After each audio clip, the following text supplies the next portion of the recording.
I got the notification. Okay, I think in a few seconds it will start streaming.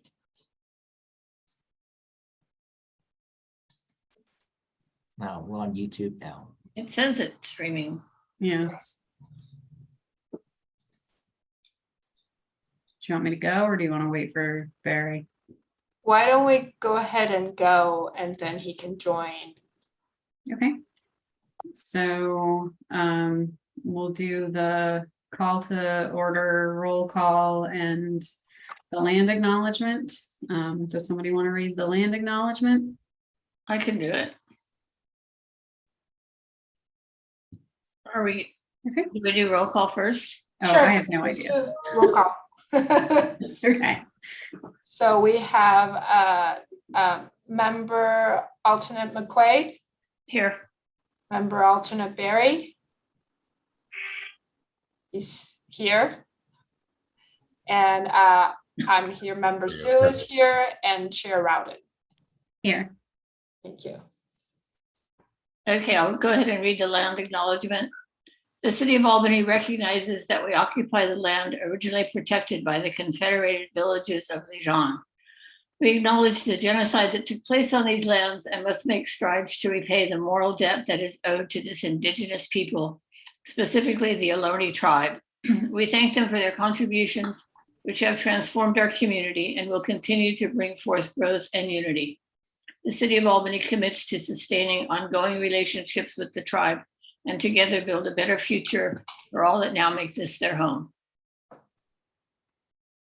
Thank you. And then we'll move on to the consent calendar. Did anyone want to pull anything? I'll move consent.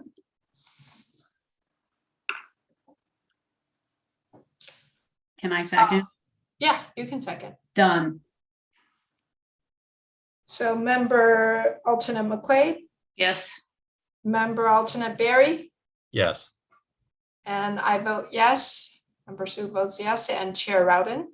Yes. And the motion carries. And we have no public for public comment. Does anyone have any announcements? No. So we will move on to reports, and we have Dewey from CIBC for the investment report. Sounds good. Thank you. Let me share my screen. All right. Can everyone see it? All right. Mhm. Okay, so this is the second quarter of 2022 for the portfolio review of the police and fire pension. As we always start with the asset allocation, the current asset allocation in the portfolio at the end of the second quarter, 2% in cash, 41% in bonds, and 56% in stock. And that's in bonds, there are two funds, the PIMCO and Dodge & Cox bond funds, and in stock, the Dodge & Cox stock fund. The total portfolio at the end of the quarter is $2.896 million.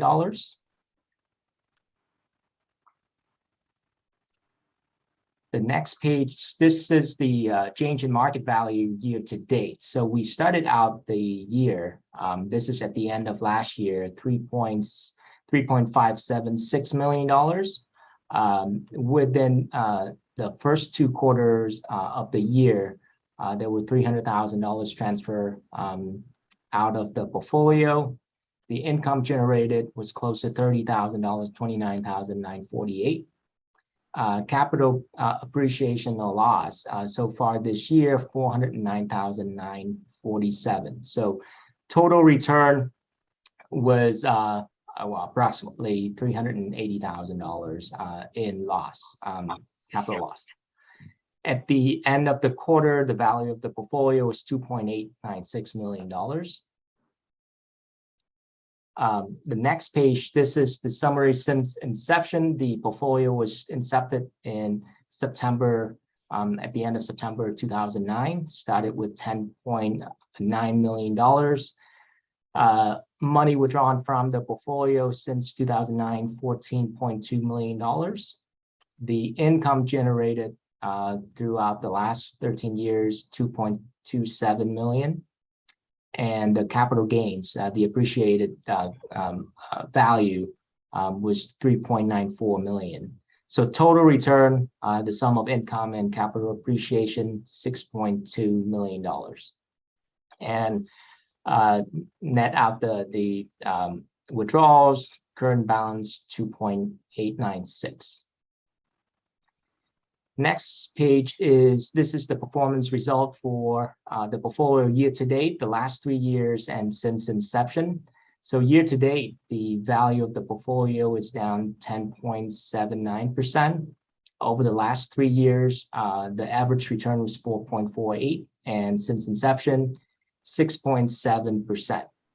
Now, keep in mind, this is a portfolio that we invested with a policy of balance, so balance fixed income and equity, and balance growth and income from the portfolio. So historically, the portfolio has been invested on average anywhere from 50% equity, and it could range up to 65% equity. Or on vice versa, on the bond side, it could range from 40% up to about 60% in bonds. At this moment, the value of the portfolio, there's about 56% in equity and about 44% in bonds and cash. You can see this year, bonds was down 11.7%. The reason for the discrepancy comparing to the benchmark of 6.77%, the fund that we invested in the portfolio for the pension has longer duration type of bonds, so longer dated bonds. So on average, the benchmark of the bond benchmark of 6.7% is more intermediate. Intermediate means it's anywhere from 3 to 5 years duration expiration of the bonds. On a lot of on the 2 funds that we invested, the duration could go up to 8, 10 to 9 years. So it's longer. As interest rate move up, when you have a longer duration type of bonds, the price on those bonds go down a bit more. But the reason why we invested, or the portfolio was invested in longer bond funds, was look at the since inception data, because yield over the last 10 years has been very low. So in order to earn higher income from the bonds that we invested, we had to go a little bit longer in duration to earn more income for the pension. If you look at the since inception, the discrepancy here, there's value to be had when interest rate was really low. So since inception for the bond side, 3.63% versus the benchmark of 1.6%. On the stock side, this year and the last 3 years, the fund, the Dodge & Cox stock fund, had outperformed the respective benchmark. As I mentioned previously, this fund, the Dodge & Cox, is benchmark in between the S&P 500 and the Russell 1000 value. The S&P 500 is more relatively growth type of benchmark for the U.S. stock market, versus the Russell 1000 value is more on the value side of the stock that the fund is compared to. So Dodge & Cox stock fund, it's more in between. It's not necessarily growth, it's not necessarily value. And in this year, they actually outperform both the value and the growth fund. On the growth side, S&P 500 is down close to 20% year to date. And on the value side, the benchmark was down close to 13%. Over the last 3 years, the stock return 11.28%. There's a slightly better return on the equity level because we had other funds in international and emerging market, as well as COVID environment change. We actually exited international and emerging markets, and we never got back in. So there's a slight difference in performance in terms of the equity level. Annualized since inception, the fund generated 9.59% return. And on the equity, it's 11.07% since inception.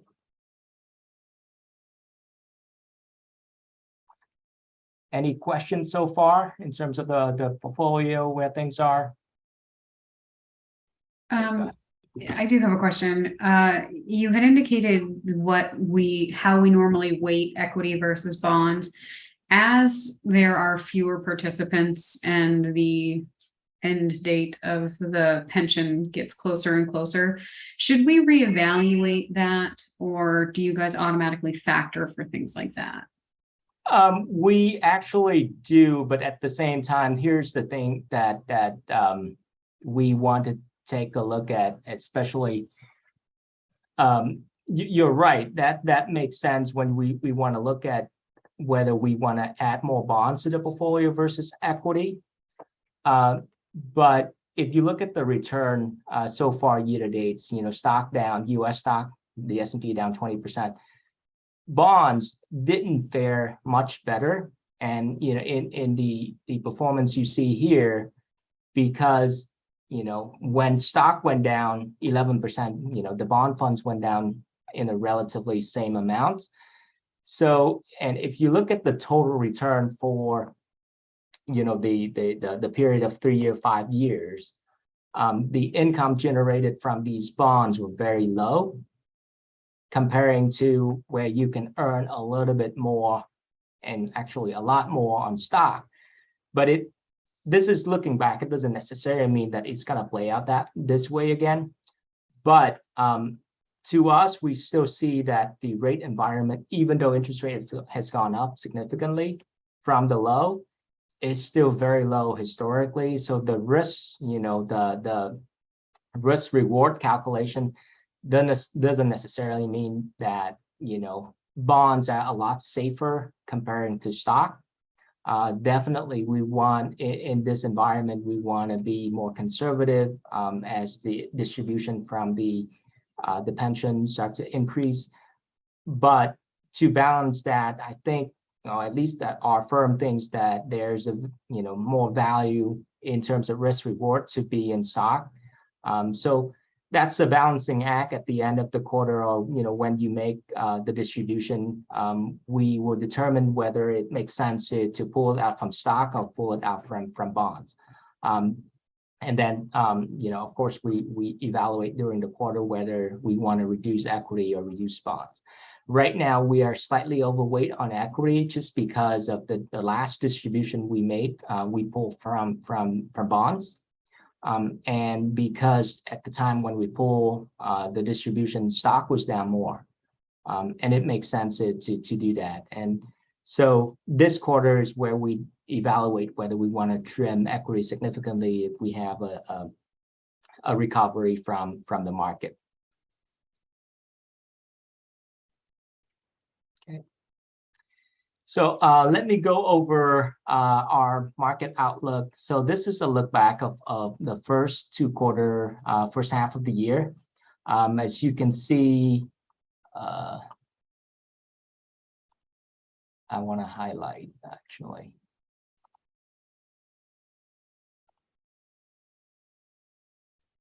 Pretty much everything was down. The only things that were up for the first half of this year are commodity and oil, and basically it plays into the concern that we all have had so far this year. It's inflation and the depreciation of asset, the depreciating asset. Stock, US stock, international, emerging market all went down in similar magnitude, 19%, 19.5%, 17%. Bonds, as we used as a proxy for safe money, didn't fare much better. Intermediate, US Treasury is still down 6-7%. Long-term Treasury, these are 10 years and above, we're down 21%, and corporate high yields are pretty much the junk bonds index. It's about down 14%.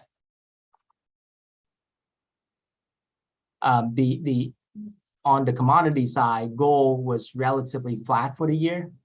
So, you know, the story has been commodity and oil.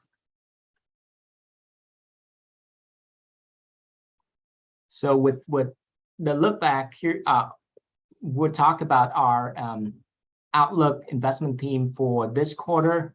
Now, going into last quarter, our view was still fairly constructive on the economy and the market, even though we had, you know, a big sell-off earlier in the year, and then the Russia-Ukraine war and the supply chain disruption.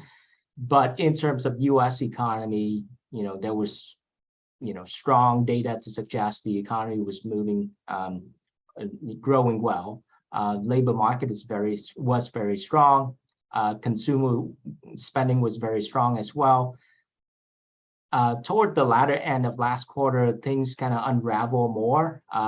We saw companies, you know, began to slow down spending. More slowdown in hiring took place, and the market had a lot of concern about inflation. Going into the second quarter, inflation was high historically, in the you know, highest in 30-40 years, but that was the market anticipating that inflation might have peaked. And throughout the quarter, every month when we saw inflation data, it didn't show sign of slowing down. And you know, toward the end of June, when we saw our inflation number, it was highest in 40 years. And that was at the time the market began to realize that inflation was, you know, a bigger problem, and that means that the Fed will have to be very aggressive in slowing down the economy. And that was basically the sign that you know, there's the likelihood of a recession was more imminent, or was much higher than the market anticipated going into the second quarter. So what does it mean now? The Fed had come out and said the most important thing right now that they needed to do is fight inflation and bring this inflation down. What does that mean? It means that they have to try to slow down the economy significantly. Not to put it in a recession, but they have to slow it down in a way that it's reduced the spending, corporate spending and consumer spending, to keep inflation lower. And that was the talk of the market over the last month and a half is, are we slowing down? And how fast are we slowing down? And are we heading into a recession? There are two camps. The White House yesterday came out, or Janet Yellen, she came out and said it doesn't necessarily mean that we're going into a recession. Data on the economy are still very strong. Consumer healthy. Labor market is still very tight, and the economy is still creating jobs. So, according to the White House and labor statistic, we're not in a recession yet, and it's likely we're not in a recession right now, and it's unlikely that we're heading into a recession in the near term. The market, on the other hand, was a little bit more concerned about the recession. So you saw the last month, in June, when after the inflation data came out, market was moving very wildly. This month, the market recovered slightly. So for us, our view is it's more the market movement right now is creating more of a self-fulfilling prophecy. Enough of strategists and market participants that think that we're heading into a recession. They start communicating that, and companies start slowing down. Consumer hear the story and they start slowing down. It's a chain of events that could create, that leads us into a recession. But that doesn't mean it's a bad thing. The market, as you saw the number, the S&P for the year is down already 20%.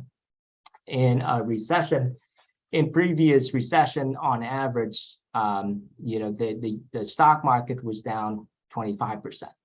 So we're not that far off from historical average, in a recession, and the market tend to lead the economy. So market tend to move 6 months ahead of the economy. Once we are confirmed that we are in a recession, the likely scenario is that the market has found the bottom and start moving up from there. So our view is, still going into this quarter, we are more cautious because of the risk of inflation, recession has increased. But the way we see is the economy is still showing sign of strength. So if we have a recession, or if we're confirming a recession, the likelihood is that it's going to be a mild recession, and it's all, contingent upon how inflation will go. If we see more convincing data of a decline in inflation over the next few months, we might see a stronger recovery in the market. Any questions so far? Okay. So the next few slides, let me move here.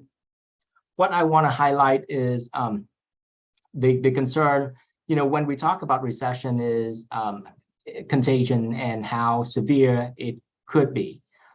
We talked about there's a risk of recession, and the likelihood is that we may head into a recession. But in this scenario right now, where things are, the signs of the market and the economy is relatively strong.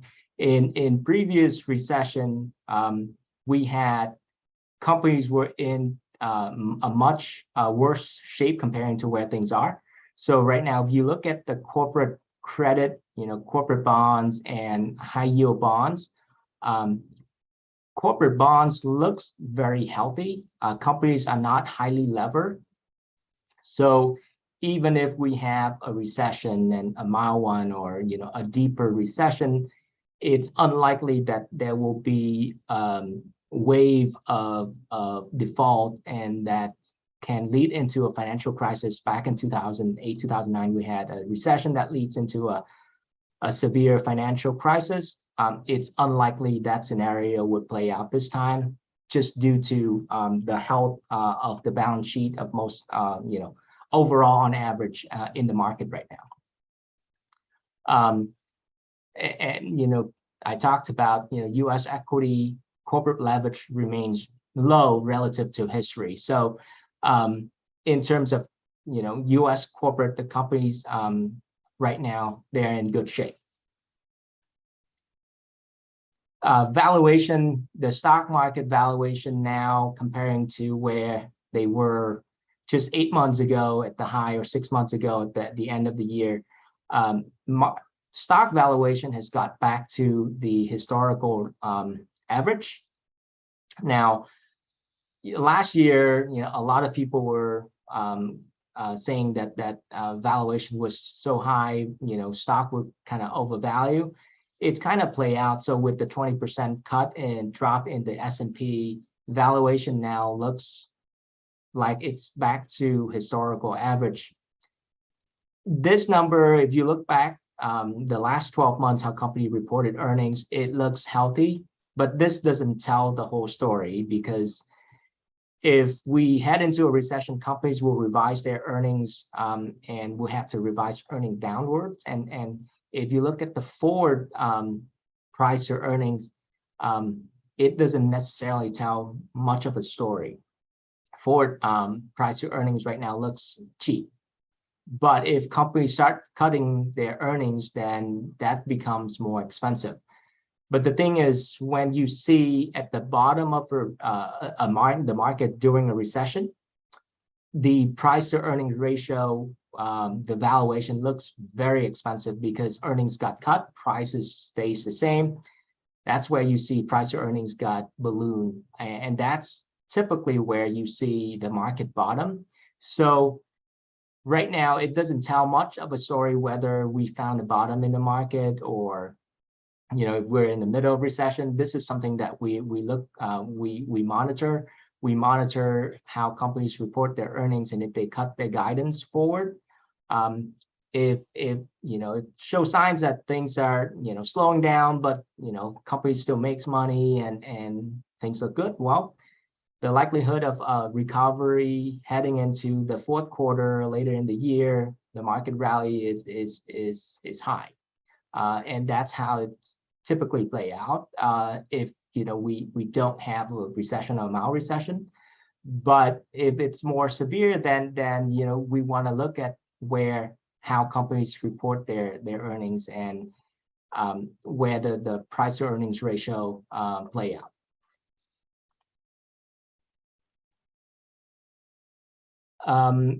We talked a little bit this time earlier. I know in November, December of last year, the market was all about cryptocurrency and how Bitcoin went up. I think this is the time, even though we don't have any investment in these, but it's volatility kind of exposed the speculative markets. And with volatility over the last few months, you probably hear a lot of stories about how Bitcoin went down, and companies that invested more in Bitcoin, companies in the industry, were filing for bankruptcy. So this is kind of the wave of volatility in the market cycle. So it's kind of work its ways through excess, and we had a lot of speculative excess last year. So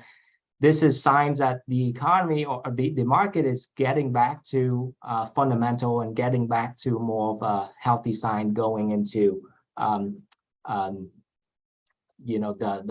slowdown cycle. And in a way, when you're investing in stock and bonds, this is a healthy sign that you want to take a look at. So overall, our view going into this quarter, it hasn't changed comparing to last quarter. We still have a neutral view on stock. Basically, neutral just means that we stay at the target allocation that we have for the portfolio. Like I said, you asked about fixed income before. If we rebalance, we still have an underweight target for fixed income, just because even though interest rate went up, like I said, it's still not at an attractive level, and the risk of rate going higher than where they are right now is still the same. It hasn't changed in our view.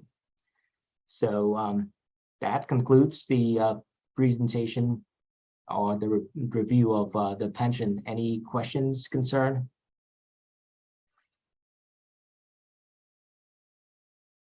All right. And I apologize, I didn't send out the report earlier. I will send it out as soon as I log off today. Thank you. And we'll attach it to the agenda after receiving it. All right. Thank you so much. And I will see you back next quarter here. Thank you. All right. Thanks so much. Bye, Dewey. Bye. And do we take public comment on this? Yeah. You're muted, but yes. Okay. Yes. So we will take public comment. Hold on a second.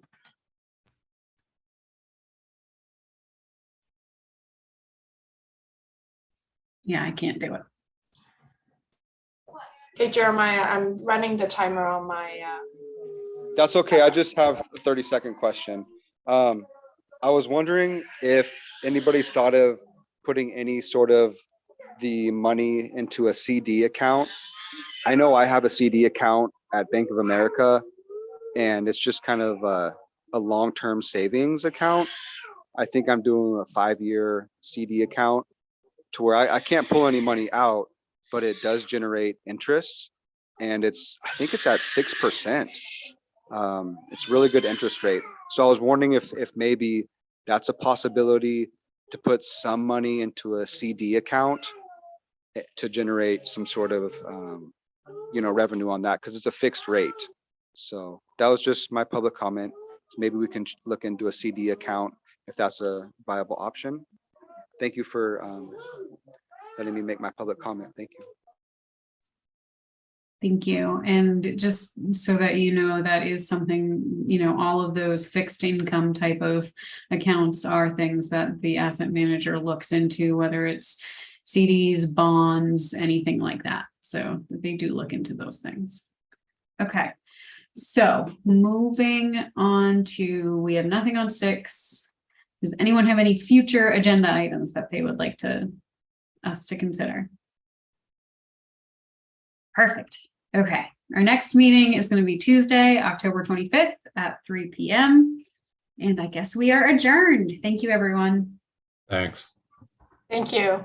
Thank you. Thank you, Captain Barry, for Hey, you joining bet. us. All right. Nice to see you, Captain Barry. It's nice to see you as well. It was impromptu, but happy to be here. Good. All right. Have a- Heather, I'll see you from behind the screen later.